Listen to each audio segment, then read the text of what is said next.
আসলে আজকের মূল বিষয় শিক্ষা প্রতিষ্ঠানের মাদকের ক্ষতিকর প্রভাব। এটার মূল বিষয়ে কথা বলবেন কাজী লুৎফুল কবির। উনি ফলে ওনার বিশেষজ্ঞতার সাথে আছে আমাদের কিছু বলাটা ঠিক হবে কিনা জানি না, তবে আমি সমাজবিজ্ঞানী হিসাবে বা নৃবিজ্ঞানী হিসাবে কয়েকটা কথা বলতে চাই।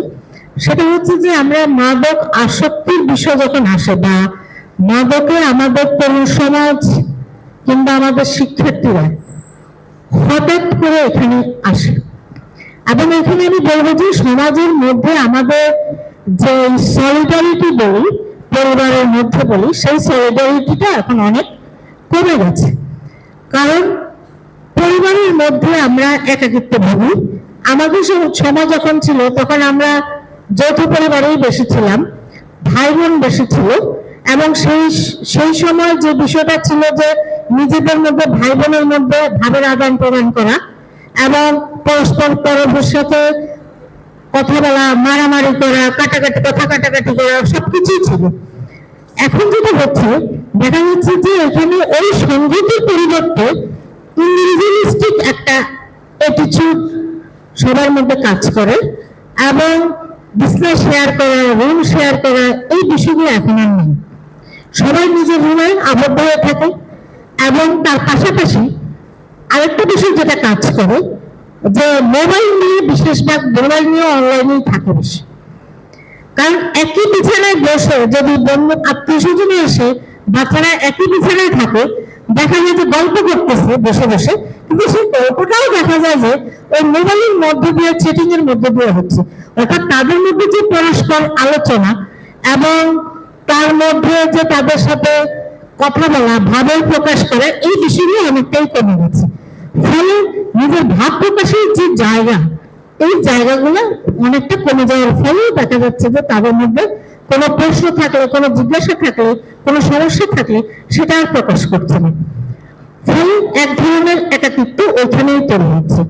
এবং তার পাশাপাশি আরেকটা বিষয় কাজ করে, আমরা যেটা বলি যে প্রত্যেকটা ব্যক্তি যখন ইন্ডিভিজুয়ালিস্টিক হয়ে যাচ্ছে তখন অটোমেটিক্যালি সমাজের থেকে সে বিচ্ছিন্ন হয়ে যাচ্ছে।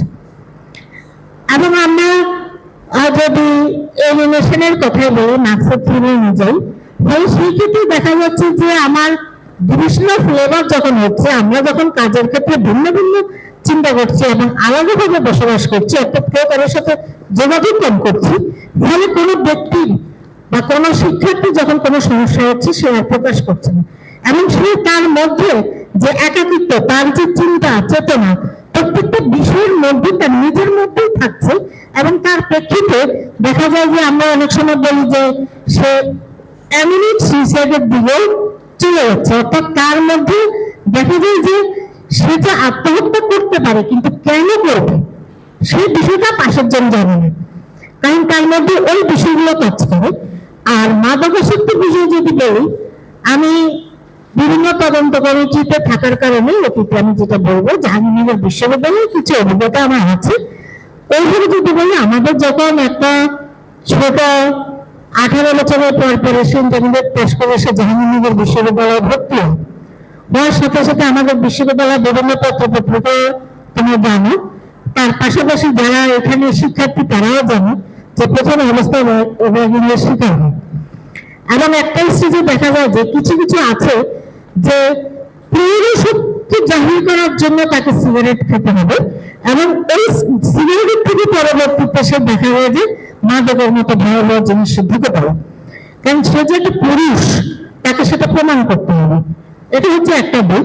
আরেকটা দিক হচ্ছে যে কেউ কেউ আছে যারা হয়তো বড় ভাইয়ের কাছে গেছে, বড় ভাই রুমে গেছে বই আনতে, বড় ভাই খুব ভালো বই করে, কিন্তু প্রতিবারই দেখা যায় যে বড় ভাই যখন বই আনতে যায় তখন বড় ভাই রুমের মধ্যে বসে বসে কি যেন খায়।